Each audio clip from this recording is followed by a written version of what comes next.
చోటు చేసుకుంది.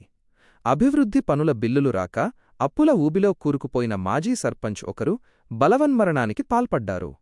హుస్నాబాద్ మండలం మహమ్మదాపూర్ గ్రామానికి చెందిన మాజీ సర్పంచ్ పిట్టల సంపత్ తన వ్యవసాయ బావి వద్ద చెట్టుకు ఉరివేసుకుని ఆత్మహత్య చేసుకున్నారు. గ్రామంలో సుమారు 11 లక్షల రూపాయలు వెచ్చించి ఆయన పలు అభివృద్ధి పనులు చేపట్టారు.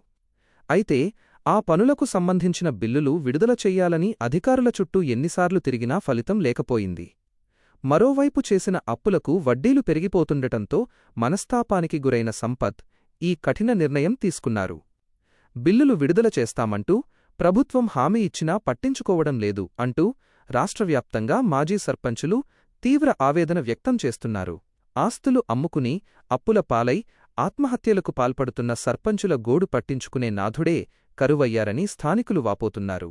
ప్రభుత్వం ఇప్పటికైనా స్పందించి పెండింగ్ బిల్లులను వెంటనే విడుదల చేయాలని వారు డిమాండ్ చేస్తున్నారు.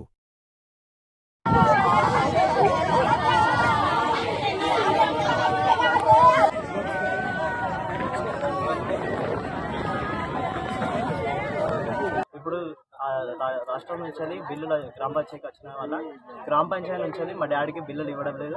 అంత హింసిస్తూ అన్ని పైసలు ఇవ్వలేదు. అకౌంట్ ట్రాన్స్ఫర్ అయితే అంటారు. అకౌంట్ ట్రాన్స్ఫర్ ఇవ్వలేదు. ఇప్పుడున్న సిబ్బంది అందరూ ఇవ్వలేదు. అంతా టార్చర్ పెట్టారు. దానివల్ల మా డాడీ అనిపోయిండు. అన్ని ఎంపీలు ఉన్నాయి, అన్ని పేపర్లు ఉన్నాయి, బిల్లులు ఉన్నాయి. వాటర్ ప్లాంట్ చేయించిండు. ఒకటే వాటర్ ప్లాంట్ కూడా ఆపిండు.